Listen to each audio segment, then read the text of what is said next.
Hello, everyone. Welcome to the newest podcast about kayak bass fishing in the nation. If you're here to talk kayaks and kayak fishing, you're in the right spot. Your host, John Suits, brings you into the exciting world of Greenfish Nation and all it has to offer. We will have special guests from product manufacturers as well as the end users from the ground level angler up to the big boy pros. The show starts right now, so get your paddles ready and let's get started. Hello, everybody. My name is John with Greenfish Nation. I am here tonight on Beyond the Paddle. Guys, if you like talking about kayak fishing, kayak bass fishing specifically, you're in the right spot. I have a very exciting guest tonight. I've been waiting a couple weeks to get him on here, and I'm very excited to have Ethan Jett of Jett's Fishing Adventures here tonight on Beyond the Paddle. Not only is Ethan a bass fisherman and a kayak bass fisherman, but he is an avid kayak tournament fisherman as well as an up-and-coming YouTuber. So I would like for you guys to give Ethan a warm welcome. We're going to add him to the stage. What's up, y'all? Hey, Ethan, how's it going, my friend? Pretty good. How about you? Doing pretty good. Excited about having you on the show tonight. Well, thank you. Thanks for the invite. Been watching your channel now for several months. Happened across it one day on YouTube, and I was like, hey, now that's a guy that I can relate to, you know. So, Yeah. So just kind of tell us a little bit about how you got started fishing, kayak tournament fishing, and what led to your YouTube adventure.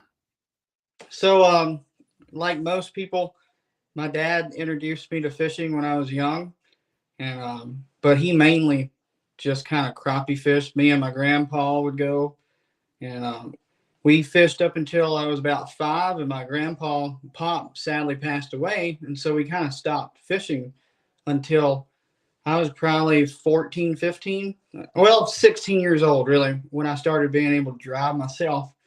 And my best friend, Tristan Underwood, introduced me to kayak fishing. And I went on Duck River for the very first time, and the rest is history. I fell in love with it. And I've been tournament fishing for the past 5 years now, 5 or 6. It was before COVID, so yeah. Well, I tell you what, kayak fishing, man, that's just to me, that's just as good as it gets.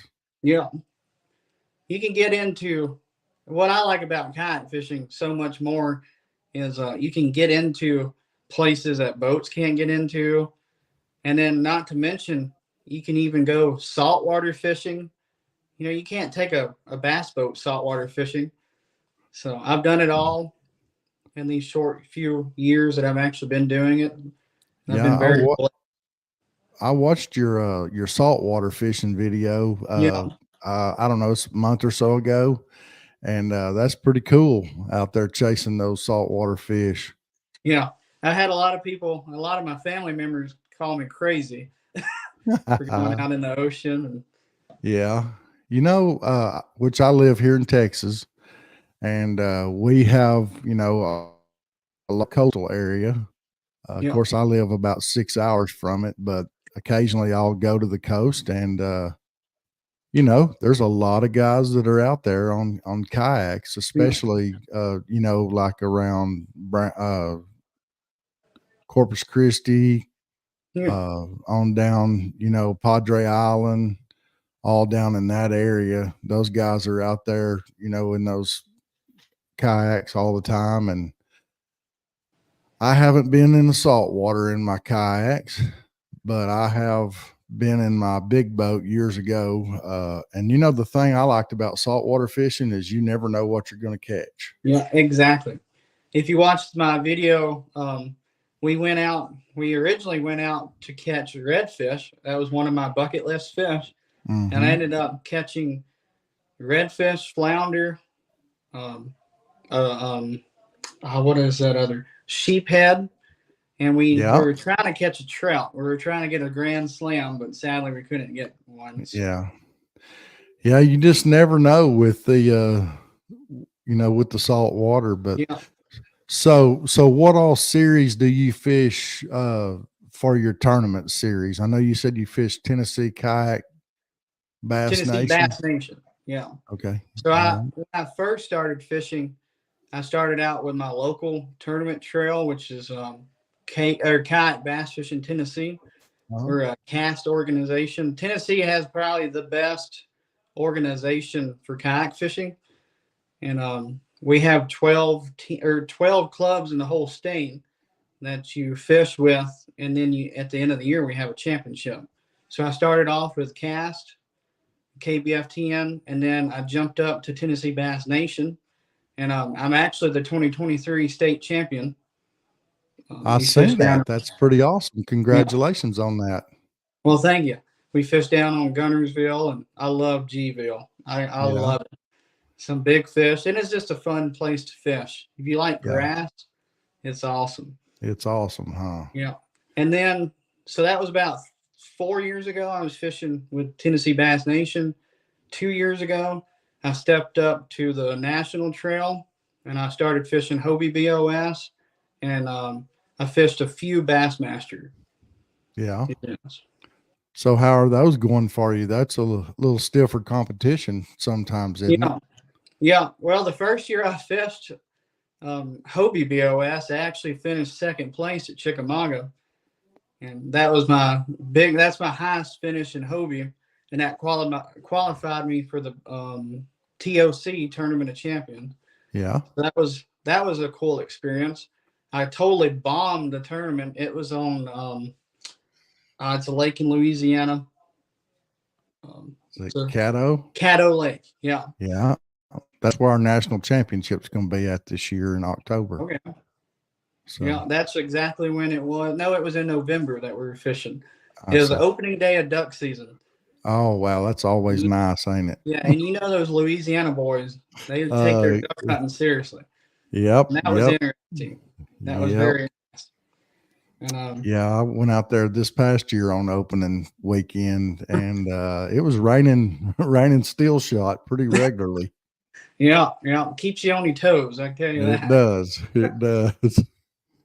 And then this year I'm actually qualified for the Bassmaster Kayak Series on 10 Killer. Okay. So, now you said that's is that what you're working on this coming weekend? This coming weekend I have a Tennessee Bass Nation. Okay. Chickamauga. Yeah. All right. Well, how did you get started in the social media game, and how did you decide you wanted to go with YouTube versus some of the other social media aspects? Well, mainly I kind of started fishing, and I was doing really good. And I'm good friends with Christine Fisher, and she was telling me, I talked to her about starting one, and she told me you should. And I hated the sound of my own voice. Absolutely hated it. I sound like cornbread. Oh, come on now. And, cornbread's pretty good, though. Yeah, that is true. But I just hated the sound, and that's what prevented me. I've always wanted to start a YouTube channel, even when I was back in high school, 16, 17 years old. Yeah. Me and a bunch of my friends, we talked about it, and I really wish I did, because back then, channels nowadays were blown up. It was so much easier to start one back in 2015, 16. Yeah. And I just waited till now, and I told myself, I'm a very go-get attitude. I told myself if I don't start now, I will never start. So I just forced myself to listen to myself talk. Well, I tell you what, I've got a couple clips I'm going to play right here for the folks to see. I'm going to put your logo up here, Jett's Fishing Adventures. You guys be sure and slide over there to Jett's Fishing Adventures, and let's show Ethan some love, and let's drop him a subscribe. And it won't be long. It'll be March the 10th. And he said he's probably going to try to do a giveaway if he reaches 500. That's an obtainable goal. He's at 428, but I'm going to go ahead and play these couple clips right here for you guys.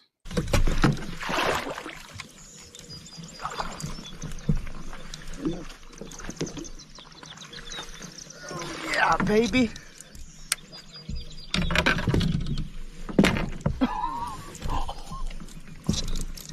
I knew I should have been doing this yesterday. Look at that, baby. Look at that. Shad. Let's go.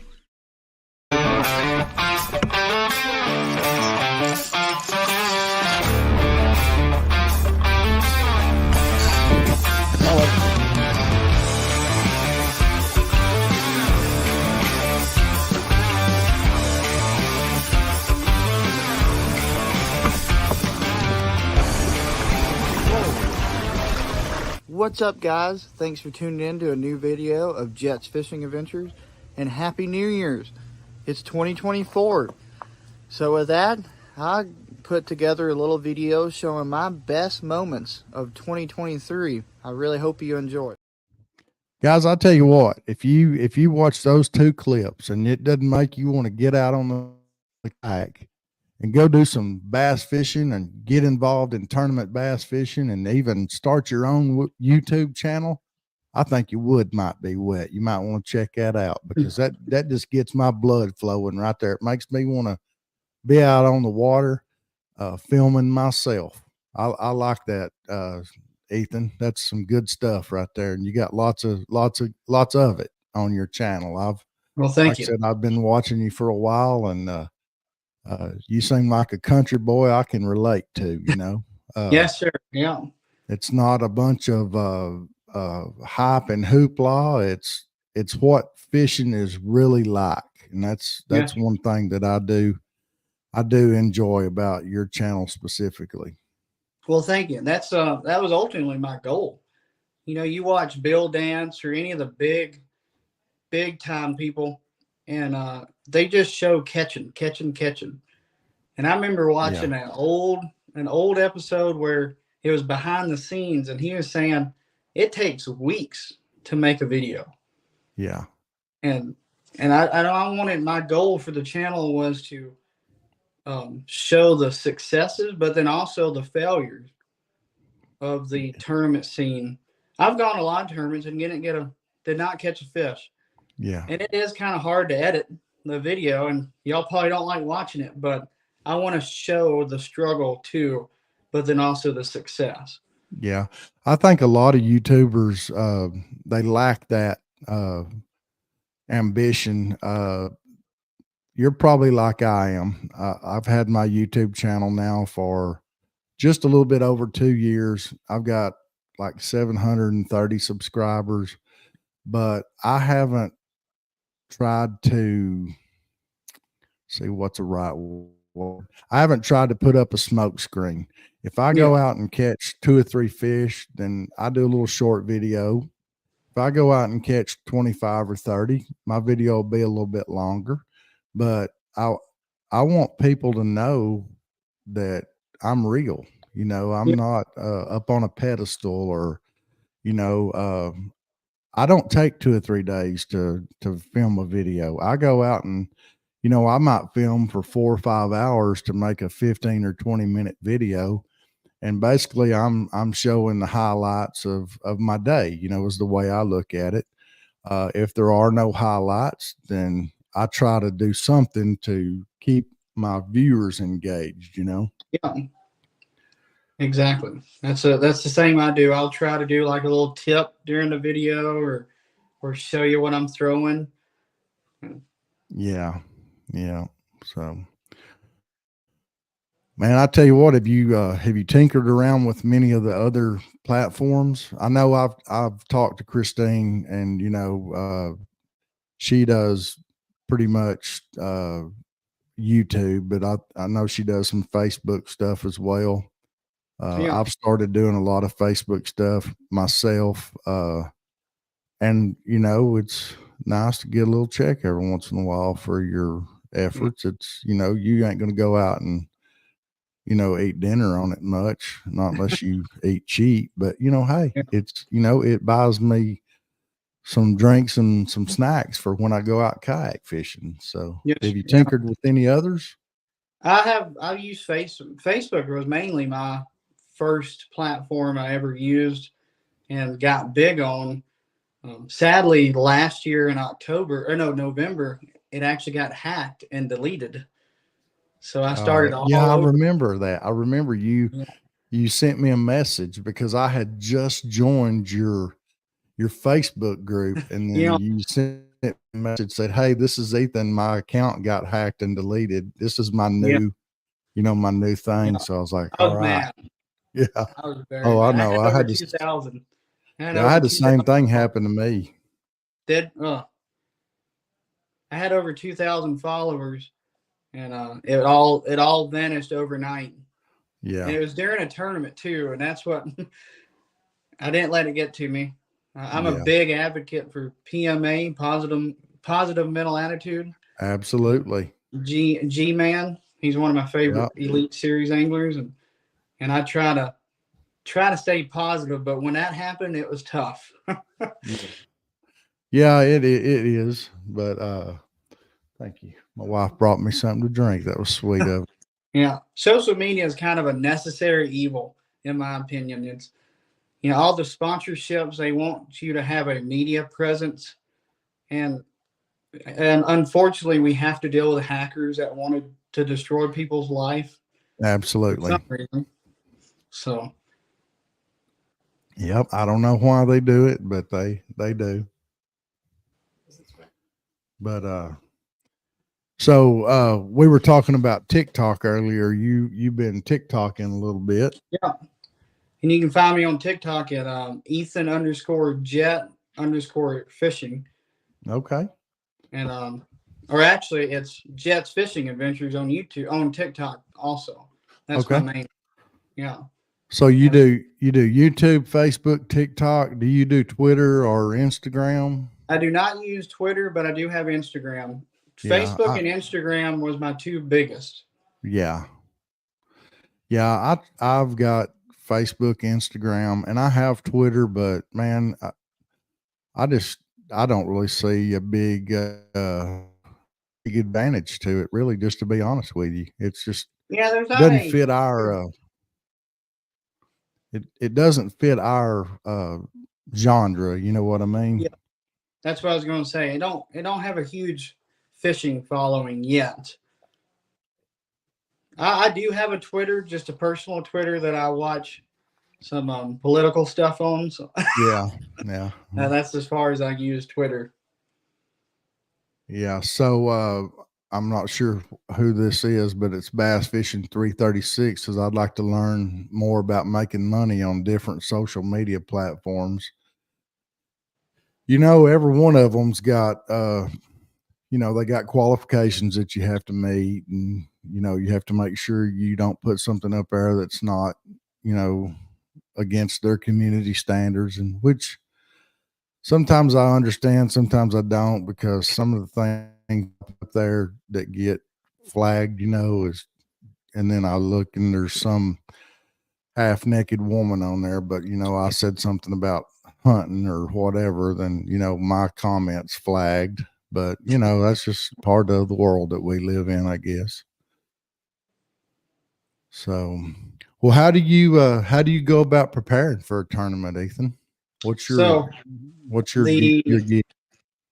my process of thought usually consists of like 2 or 3 weeks out of the tournament. Before the tournament, I'll start doing a lot of Google Earth map study and Mm-hmm. avionics. And my background's engineering, so I love Excel spreadsheets, and so I have a whole spreadsheet. My computer's full of waypoints in Excel, and um, log catches and all that. So Yeah. I'll each or every tournament I have a page in my fishing log, what I call it, and I'll just sit there and I'll map out different ramps Mm-hmm. that have a little bit of everything, like the first 2 or 3 days Yeah. of I want to go and pre-fish, and I'll start kind of looking around, getting a good understanding on the fish are on docks or in grass. I try to find an area that has everything. Right. You want to give yourself a lot of options Yeah, without making a lot of moves. yes, sir. And then if I can find what they're on, the next day of practice, I'll go and fish those specific other ramps that have just that area or Yeah. just that structure of docks. Kind of And break then, that pattern down and kind of fine tune it. yeah, I usually, in my schedule, I usually can get 2 days of pre-fishing. I can stretch it out to 3 if I have time or the money. Yeah. Right. You know, Yeah, that's the biggest thing. it does cost money. That's most people's biggest hang up, Yeah. And that's with one reason I think the tournaments this year, which the Bassmaster event on Murray had nothing to do with it, but the Hobie events, I think the economy's kind of in a stalemate a little bit and keeping people from fishing it. yeah, Last year we had record numbers at every Hobie event. This year they've been kind of steady around 150 yeah. to 100 anglers. But I would say that, but the Bassmaster had 258. So So do you think the Hobie allowing motors, got my tongue tied there, Hobie allowing motors and everything this year, do you think that's made a difference or I don't think in so. okay. Actually, I think it helped. Yeah, I just wondered. I would have figured that it would have because, there's a lot of people out there like me. I'm old and I don't really want to paddle. I'd Yeah. rather just hit the switch and steer the boat. You know what I Yeah. Well, mean? that's why your podcast is beyond the paddle. You don't want to paddle. Absolutely. I'm Yeah. beyond the paddle. Yep. Yeah. Yep. I don't think it affects it at all. I think it should help it just for that aspect. A lot of the people are getting a little older or just don't want to paddle, and a Yeah. motor does help you. Yeah. I I think it motor, allows you to cover more, like you said, okay, Fisher on docks, and without me loading up and moving somewhere else, I'm kind of limited on docks here. But if I had a motor, I could run 15 or 20 minutes to another cove, and then that cove's got docks in it. So yeah, exactly. And uh, that's what I do. On day one of pre-fishing, I keep my motor at like 10% power and just cover water all day. yeah, I don't even on the last day of fishing, pre-fishing, I don't even carry any hooks with me. Really, all my baits either have hooks cut off, or if I'm fishing like crankbait or top water, don't even have any hooks on it. yeah, And I just keep covering water till I can find an area that's producing some fish. yep. And then that's where you go, huh? Yes, yeah. Yeah. And Well, I've always been a big advocate too in preconceived notions. Don't believe in them. yeah, Like if you think you have a pattern figured out, that's partially because I grew up. I learned how to fish a lot on the TVA, on the Tennessee right. River, Hmm. and TVA. They will cut off a generator, lower the water in a heartbeat. Exactly. Yeah, so the fishing completely changes every day, Yeah. Different almost day, every different hour. day. Yeah, so I'm not scared to pack up midday and move somewhere else. Right. And I think that's what helped me a lot in my fishing is being able. And there's two major factors: moving, and the biggest is probably not listening to other people. Yeah. You can't catch other people's fish. Right. So And I after think, I learned that, go do ahead. I? Go ahead. And after I learned that, I've done so much better on my fishing. Is I don't listen to anybody. I just fish my strengths and what I have confidence in. Right. That makes a big difference. Confidence is a big part of it. And I believe, like you said, be not being afraid to pick up and move, uh, but also having the intelligence to know when not to move, Yeah, you know. And a lot of pre-fishing, not only will you pick up on patterns that fish are doing on that particular body of water, but you'll also pick up on timing, like, okay, I can hit this with the top water, from, 7 to 8, and then they shut off on top water there, but I can move over here, but that takes days of, like you said, days of learning that. And having the confidence to go, okay, well, they've shut down here, and I haven't done any good in pre-fishing Yes. after they quit hammering it. But I moved over here, and the sun was a little higher or a little lower or whatever the case might be, and you do good over there. So you move that direction, and you Yeah. continue to pick up those inches that you need. Exactly.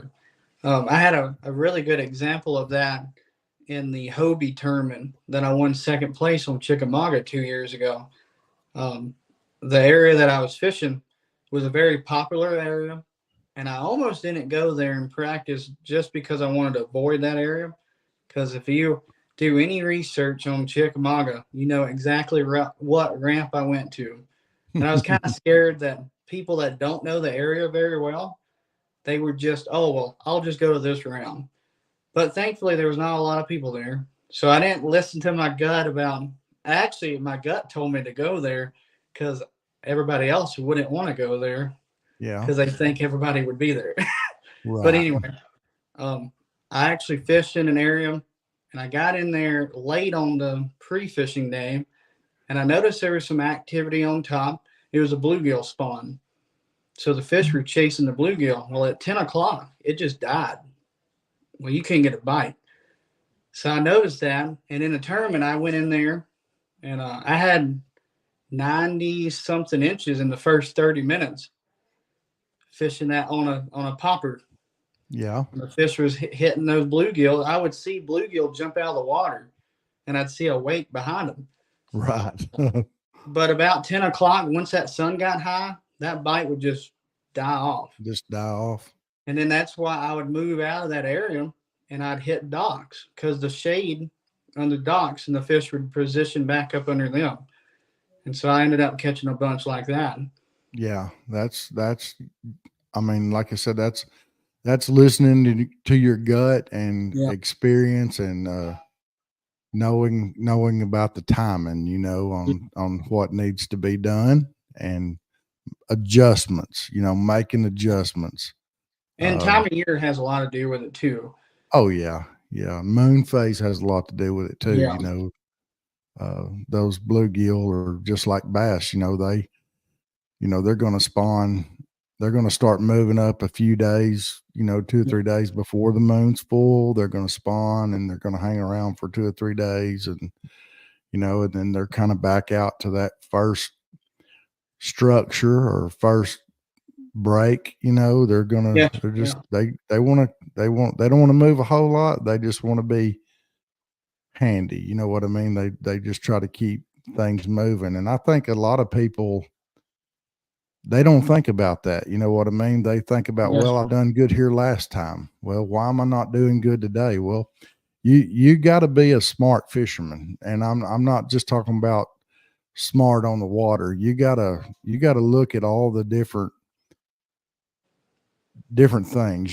Just like you Yes. said, doing map studies and knowing where you've got a channel swing bank by a dock. You know that those fish are going to be on this dock because deep water is 3 foot from the end of it versus this other dock over here where they got to swim 100 yards to get to the creek channel. So I'm a firm believer in map studies, and you do just as much fishing off the water as you do Yeah. on the water if you're going to be successful. Exactly. And I enjoy the map studying and and the getting ready aspect of the tournament just as much as the actual fishing. Yeah. I'm just ate up with it. I just love it. Yeah, it's all exciting to me, Yeah. Exactly. studying the weather and studying the cover, the terrain, Yeah. the structures, and just knowing what the fish should be doing at that time of year makes a big difference in Yeah. your success. Exactly. And you mentioned a little bit ago, fishing history can hurt you, and that is it. Yeah. As soon as I learned that too, I've done a lot better as well. And sometimes you can fish history and it'll be good. And I Yeah. actually do. I'll go and start on a piece, like start fishing what I know, and then I'll adapt to that. Right. And that's really helps too. Yeah, I think a lot of people don't have that ability though. Yeah. They And it is uh hard. It's yeah, hard to do. You go to some place, oh, I caught a 20-incher here last year. They got to be here still. And it's yeah. hard to leave them, but you just have to be smart enough to and have the strength to leave. Well, and it's like you said, keeping good notes. I mean, you can remember as much as you can remember in your head, but you remember, okay, yeah, by that dock right there, I caught a 20-inch fish. But do you remember what the barometric pressure was, what the Mhm. humidity was? Are we pre-front, post-front? What was the sky conditions? What was the temperature? All those things are relevant. If it was an exact 100% duplicate, I'd say chances are pretty high you're going to catch that fish or one close to it off that dock. But if just a few of those things are not in line, chances are you might not, you know? Exactly. And I am kind of, um, I am thorough. I keep all that in that log. Yeah. I Well, that's try good. to. I call that scientific fishing. There's, Yeah. Yeah. it's, you take a professional baseball player. They keep notes. They Yeah. know that so and so likes to throw you know high inside fastballs against left-handed hitters, and Mm. they hit they hit their mark 70% of the time, and 80% of the pitches that they make are hit to right field. I mean, they know those little details. I I mean, think I learned a lot of it. I'm a drag racer, so oh yeah, when I'm not fishing or hunting, I'm helping my dad. My dad's a big car guy, and that's so that's what I do with him. Is we build. We have. I'm a big Mopire guy, and was it we but when we drag racing, you got to take in that the elevation, the temperature, barometric pressure, and your car will run differently. And absolutely so I keep all that myself, tire pressure, heat, and everything. right. And so I kind of figured that I adapted that from the drag racing side to my fishing too. Yeah. Well, the more you know, the more you know. You know what I Yeah, mean?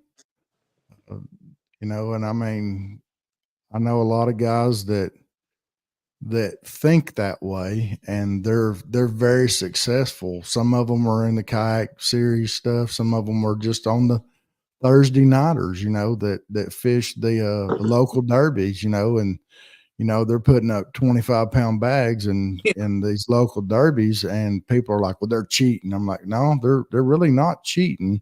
They're yeah, just smarter than you are. It's not that they're a better fisherman than you are. They're smarter than you are. yeah, They're willing to adapt. They have they look at fishing long term, not just, hey, I'm going over there next Thursday night. They look at what they've done in the past, what the conditions were, what the conditions are now, and they adapt before they ever get there. Their game plan is adaptive. exactly. And time on water has a lot to do with it too. Yeah, Eddie here on Texas Reeling. That's a good statement, Eddie. Learning is free. Take advantage of it. You're exactly right. I like that.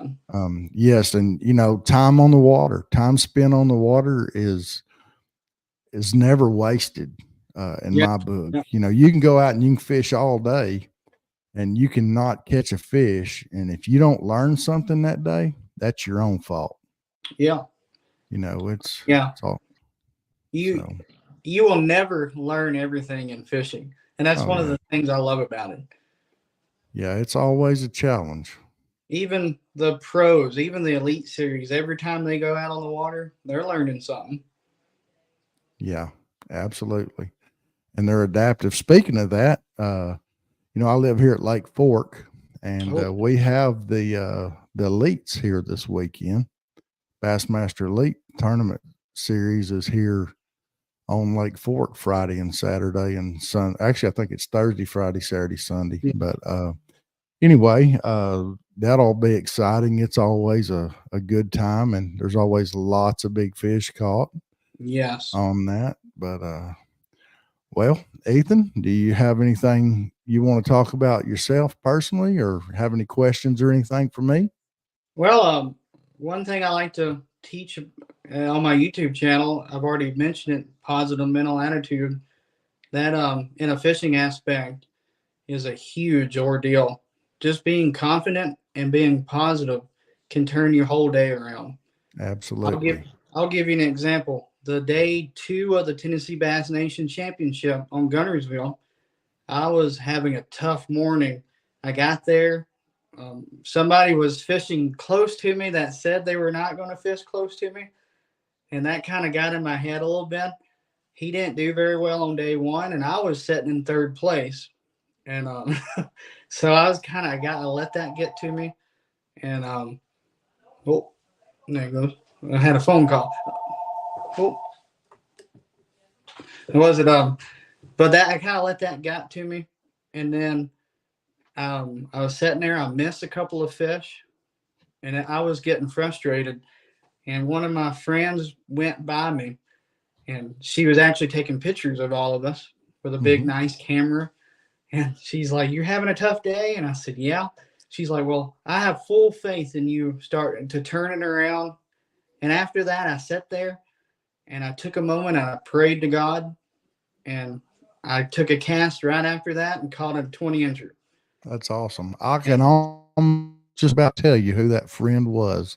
I can just almost hear the words coming out of her mouth because she's such a positive person. yeah, and I was just sitting there thinking, being able to fish and do what we love is just amazing. And to keep Absolutely. that positive mental attitude so you don't get burned out. And I've Yeah. had a lot of friends that got burned out fishing because they did not have a positive. They woke up, oh, we ain't gonna catch them today.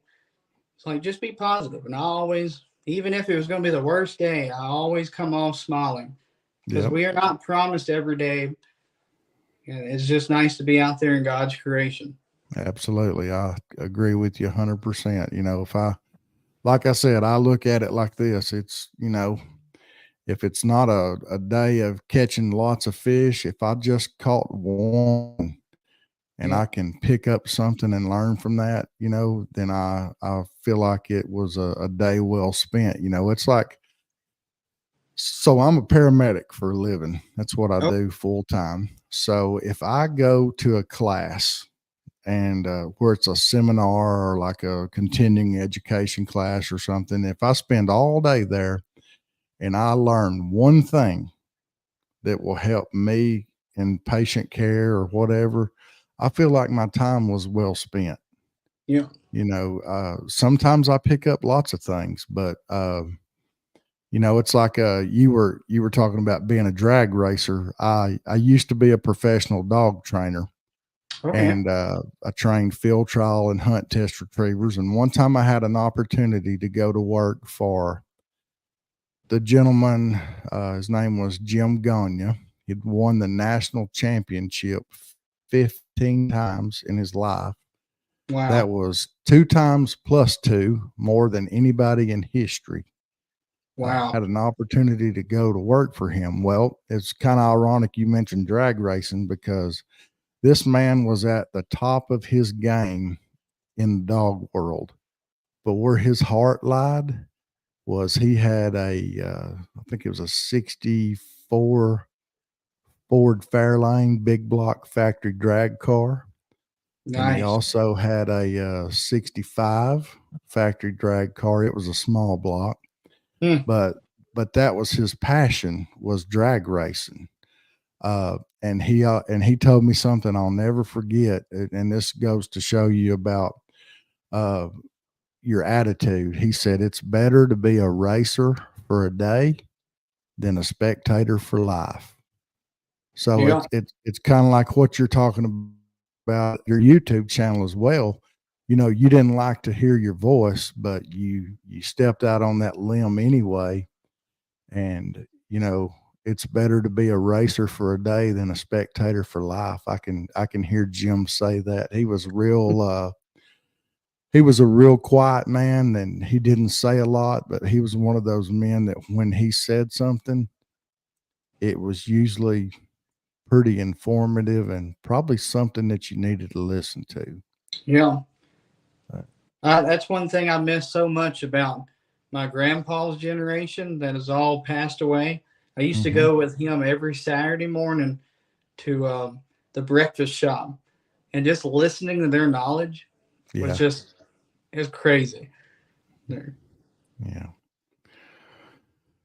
Well, Ethan, if you don't have anything else, Yeah. I guess we'll get off here. I want to wish you luck in your tournament endeavors this weekend and throughout the year. I'll be keeping an eye on you and Facebook and watching those YouTube videos and, just kind of keeping tabs on you, dropping you a message from time to time. But I really want to thank you for being on the show tonight. It means a lot to me to have great guests on here. And I really appreciate you giving us some of your time. I know you're a busy man. Well, thank you for inviting me, and mostly thank you for everybody that follows me and all my subscribers. I would not be doing it without y'all. So thank y'all very much from the bottom of my heart. All right, brother. I'm going to get off here and we'll talk at you later. Okay. See ya. All right. Tight lines. All right, everybody. That was Ethan Jett of Jett's Fishing Adventures. I want to thank him for being on tonight. You guys look up in the top corner there. You'll see his channel information. Y'all be sure and slide over there to YouTube and give him a subscribe. Be sure you turn on those notifications so you'll know when he drops a new live or a new video. And drop him a comment occasionally and let him know you appreciate what he's doing.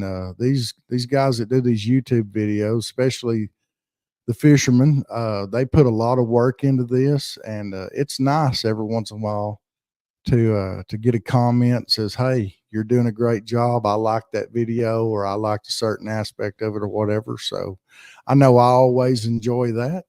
Well, guys, we can be viewed ourselves on YouTube at Bass Fishing with Greenfish Nation. We also are on Facebook. We have a couple different Facebook groups. We have the Greenfish Nation Kayak Tournament Series Trails and Challenges. That is a nationwide group that fishes with us. We have 9 state trails currently. We have 5 regional monthly challenges that allow you to fish anytime you would like during the month. You can drop me a line at John at greenfishnation@gmail.com if you need to know anything about that, or you can slide over there to Facebook and click on that group. As always, I'll share my phone number with you, 903-268-2198. If you guys have any questions, you feel free to give me a call and I will feel free to give you an answer.